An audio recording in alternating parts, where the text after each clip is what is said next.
Hello everyone. Well, I've already done a video on knitting motifs on the Brother Chunky Electronic KH-270. Now, what about if you want to knit a motif from part of a pattern, maybe a built-in pattern or one of your own designs, and knit it separately? Well, the 270 doesn't allow you to do this. However, you can accomplish this using the PPD, also known as the pattern programming device.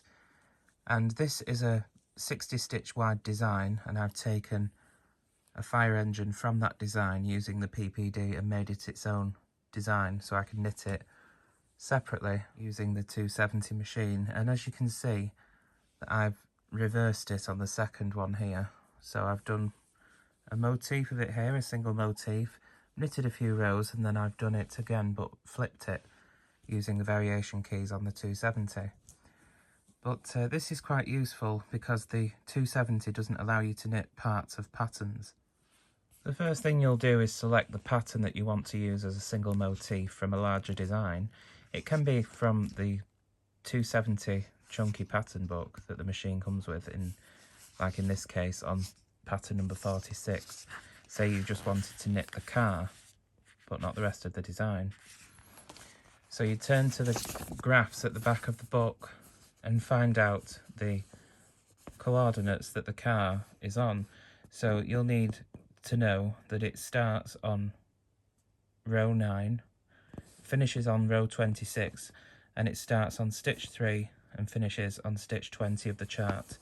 And then you can use those coordinates to make a new size of pattern. Once you've found out what the coordinates are from your larger chart, in other words, when you've found out the bottom, top, left and right of the design, you can then figure out how many stitches wide and how many rows long your new pattern needs to be to create this isolated motif. In my case, the fire engine will be 23 stitches wide and 21 rows long. So in order to create a new chart just for the fire engine so I can knit it as a motif, on the PPD here on the main menu I need to select number 1 and press step for create new pattern. Now do note the pattern number that it allocates to this design, which in my case is 906, because we'll need this number to call up on the machine once we've loaded the patterns from the cartridge to the 270. Now I'm not going to put the pattern as 23 stitches wide, I'm going to add an extra stitch and make it 24 stitches wide, just in case I want to knit several repeats of the motif. It'll give me an extra stitch in between the fire engines as it repeats, so they're not back to back on each other. So I'm going to put 24 stitches wide, but still 21 rows long. Press step. It asks me if I want to confirm that, so I'll say 1 for yes. And there appears our chart. Now what we need to do is press the help key and select option 7, load stored pattern. Enter 7, press step. Okay, and it gives you a few options. You can either choose from built-in pattern, which are patterns that are already stored on the cartridge, or stitch world patterns. You also have the option for select character, so you could use numbers, letters and punctuation. And the last option, external memory, is from a floppy disk. I'm using the PPD110, so if you have the PPD110, which uses cartridge 2, it will probably say load from disk or something to that effect, but the option's the same. My pattern that I want to take an isolation from is on the cartridge, so I select option 1 from built-in pattern, press step. On the 120 pattern programming device, it does give me an extra option here because it gives me 2 choices of Stitch World books.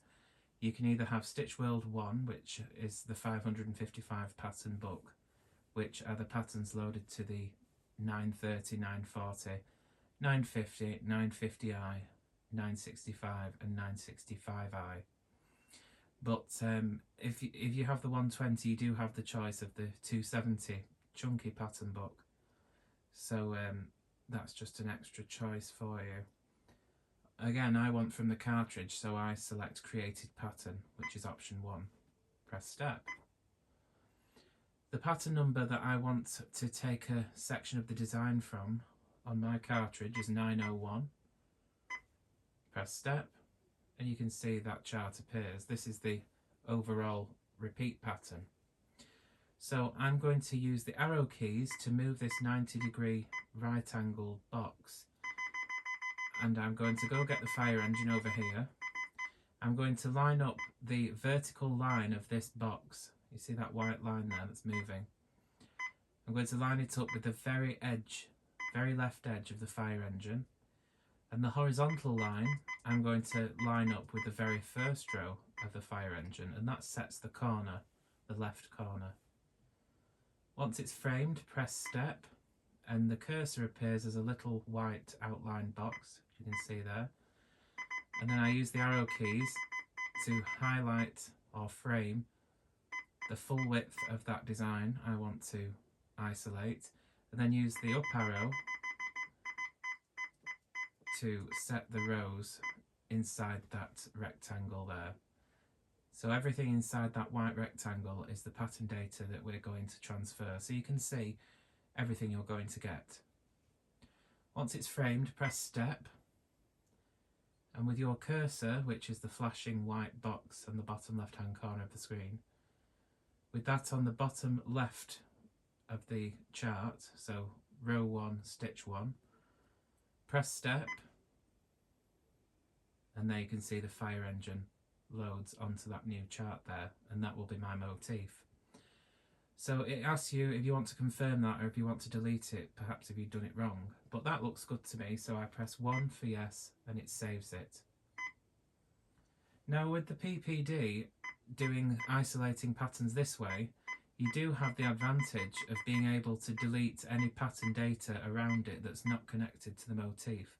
So this little bit at the top right, I can use my arrow keys to hover over it and erase those parts using the erase button on the PPD console. So it's just my fire engine. And you can see over here on the left, when I get my cursor over there, here is that extra stitch column that I've included in the chart. So if I want multiple repeats of this motif, so say if I want 2 repeats of the motif on one side of the machine and just a single motif of it on the other side of the machine, when the pattern repeats, it will give an extra stitch in between so they're not bumping against each other. Now to finalise this, I just press the help key, press 1 and step for end creation, and it goes back to the main menu, and that is that motif pattern stored on the cartridge.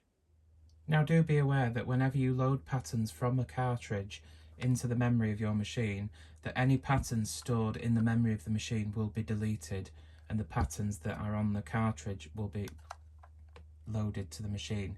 So in other words, the patterns on the cartridge will replace whatever patterns are already in the memory of the machine.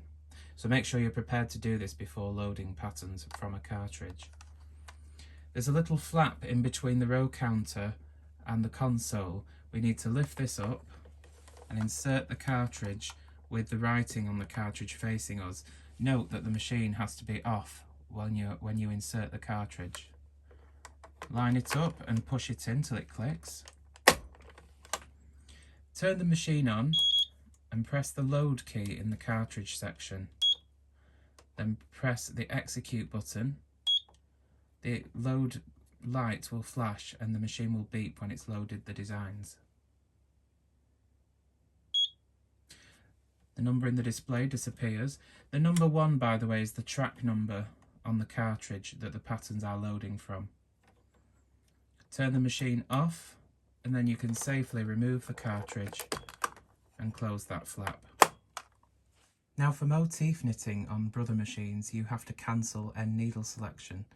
And to do that on the 270, first take the carriage off the needle bed and set the change knob to KC.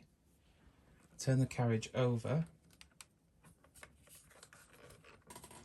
and use your single prong transfer tool to give these little pink cams. You see there's one there and one there, one on the left and right. Use your single prong transfer tool to give them a quarter twist. The right one you twist to the left and the left one you twist to the right. And you see they drop down like that. And that's end needle selection now cancelled. In order to knit the motif on the 270, turn the machine on and the ready light comes on.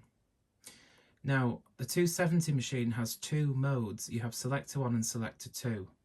Selector 1 is for all over patterning, in other words, patterns that repeat from yellow 1 to yellow 57 and green 1 to green 57, patterns that repeat all across the needle bed. Selector 2 is for single motifs or repeated motifs. So the 270 will allow up to 6 motif areas. You can have 6 single motifs across the needle bed. So if you look at the example from your manual, you can see the single motif is just an isolated design. Anywhere on the knitting, you can have it in the middle, to the left, to the right, or anywhere in between. On this other example, you can see there's a single motif, and then there's a few stitches in between, and then there is 2 repeats of that single motif. So that's why I said it's important when you create your isolated design for the single motif that you add in an extra column of blank stitches, because when the pattern repeats, if you want a repeated motif area, you won't have the design back to back. You can see on there there's a stitch between those 2 flowers. So press the Selector 2 key and the red indicator light adjacent to the Selector 2 key illuminates, indicating that Selector 2 is on. Press the Step key and the pattern number light comes on. There's usually a pattern number on the display, the previous one that you used. Press the CE Cancel Entry button to clear the display. Now we need to call up that number that we designed the motif from the isolated section of the larger design, and I told you to remember that, which if you remember was 906.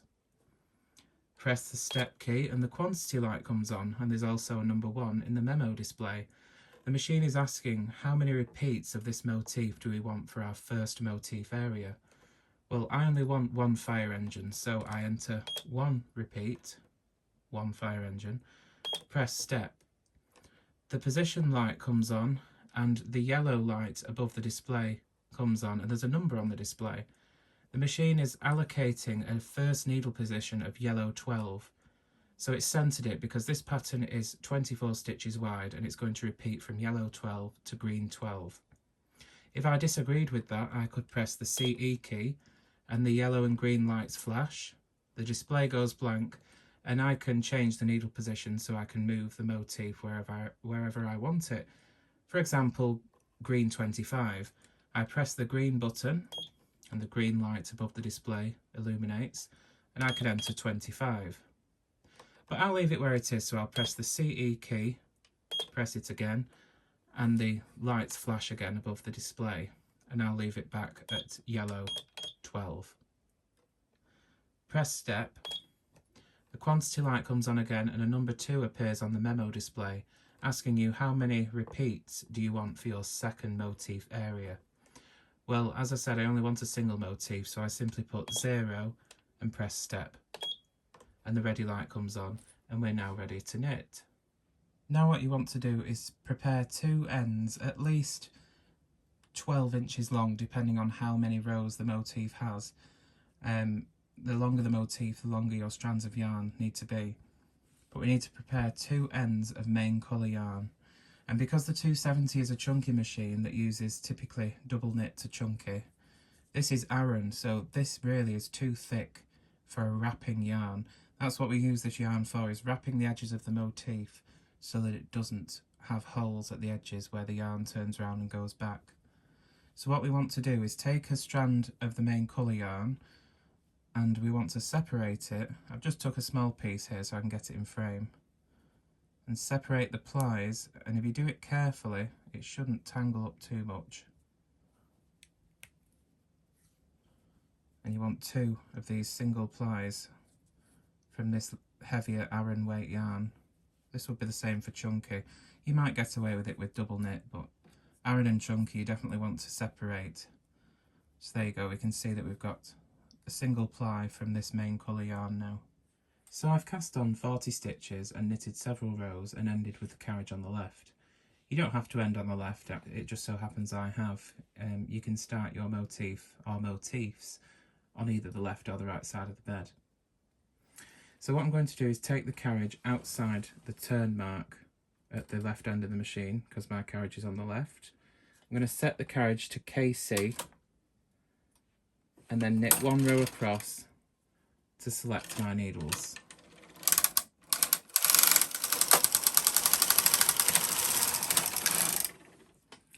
As you can see, it picks out just a few needles for the start of the motif. So that's my needle selected for the first row.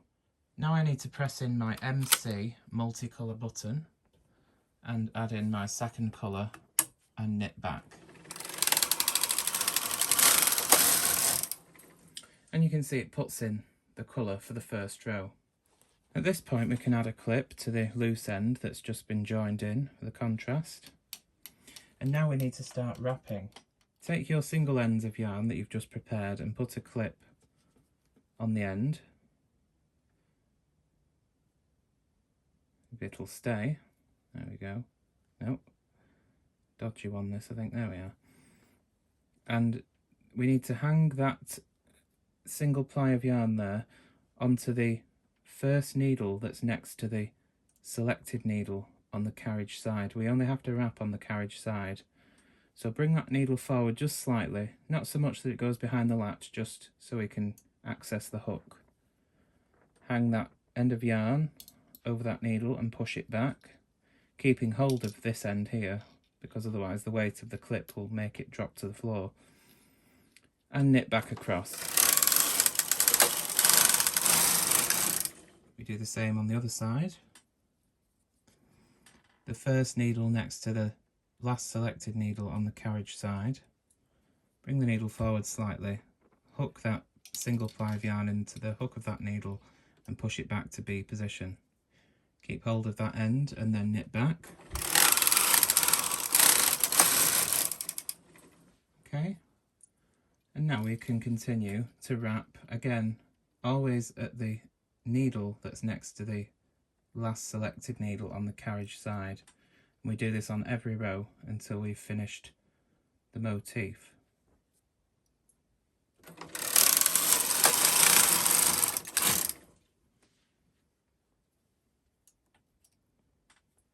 It's easier when you haven't got a camera in front of you, because I'm sat at a funny angle.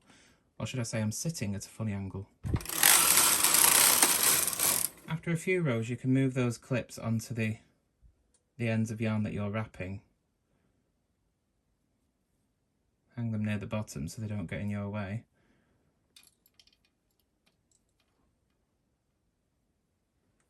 That'll make it just a bit easier for you to wrap because there's a bit of weight attached to it. Always remember to push that needle you've wrapped back to B position though, otherwise it will knit in the other colour, in the contrast colour. I've just moved the camera angle slightly so hopefully you can see a bit better.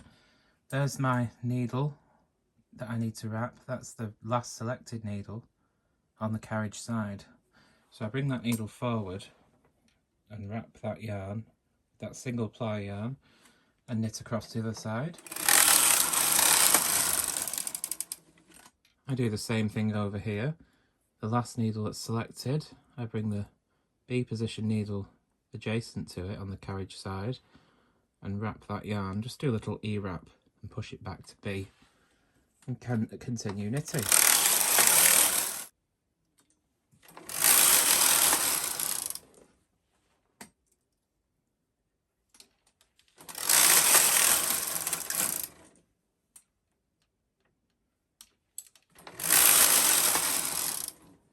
Always following the needles on the carriage side that have been the last ones selected.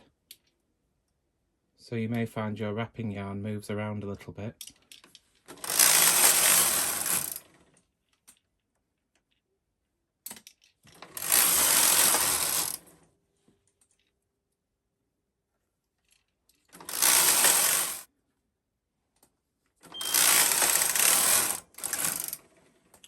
When you get to the second to last row, the machine will beep to indicate that you're about to knit the final row. So when I knit back now, it will knit the last row and select the needles for the first row again. So I'm going to do my final wrap here. I had just enough of my wrapping yarn, as you can see there. Okay, and now it's selected the needles for the first row again. So if I just wanted the one motif, I can just simply switch off the machine now, unthread the contrast yarn from the carriage and cut it, and then turn the change knob from KC to N, and your part button, or MC button I should say, should automatically cancel.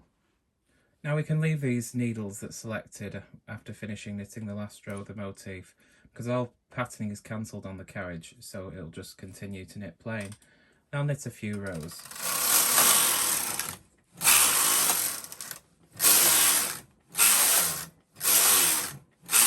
I'm going to do the last row on a loose tension, so tension 10. I was already on 8, so in order to get some more slack in these stitches for the cast off, I'm going to pull some yarn out of my tension mast so there's no tension on the yarn at all. It'll be completely free flowing for this last row. Now, because I've taken that slack out of the tension mast, the take-up spring will not take the slack out at the beginning of the row. So I'm just going to hold it back slightly until I approach the knitting. And when that first needle catches, I'll let go, and all this slack yarn will make a nice loose final row. Then I'm going to bring the needles out to E position, holding the knitting back. And I'm going to use my latch tool to cast off.